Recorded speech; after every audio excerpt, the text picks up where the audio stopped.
Ever wondered about the challenges of long-distance hiking in arid terrains?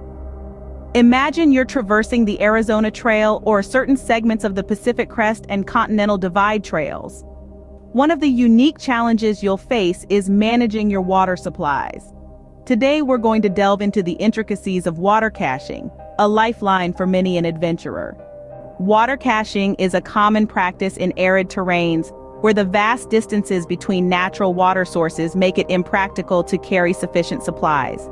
But how does one go about it? And is it okay to leave behind empty bottles?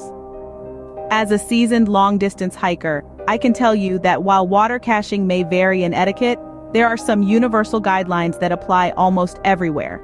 Firstly, never rely entirely on a water cache. Irrespective of whether it's self-cached or provided by volunteers, caches are not foolproof. You must plan meticulously and carry extra water from reliable sources to cover emergencies.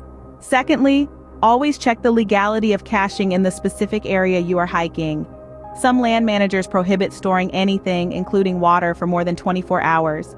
So make sure you're familiar with the rules before you start caching. Now, on to secure placement. It's important to securely place caches in designated areas like bare boxes at trailheads or road crossings. And remember, critter-proof containers should only store water, no food, trash, or unwanted gear. In areas without designated boxes, use a string to anchor containers and consider concealing them to prevent any interference. When it comes to labeling your water, opt for 1-gallon jugs with handles for private caching. Use a Sharpie to inscribe your name, phone number, and estimated time of arrival on each jug. This prevents confusion with public water sources. It's also a good idea to use a GPS to record your cache locations. This will aid in retrieval and cleanup if necessary.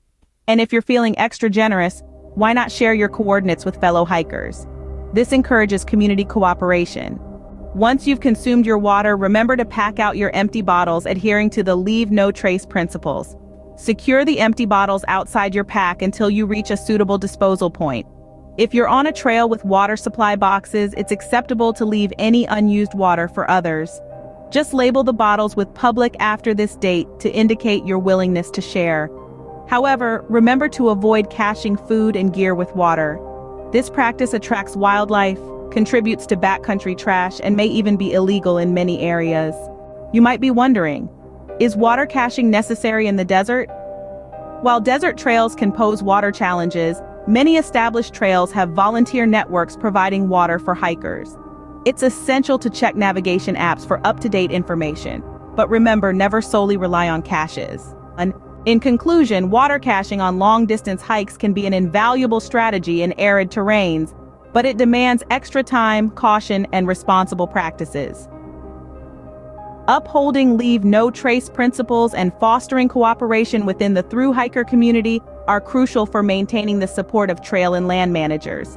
By following these guidelines, you can contribute to preserving the trails for future adventurers just like yourself.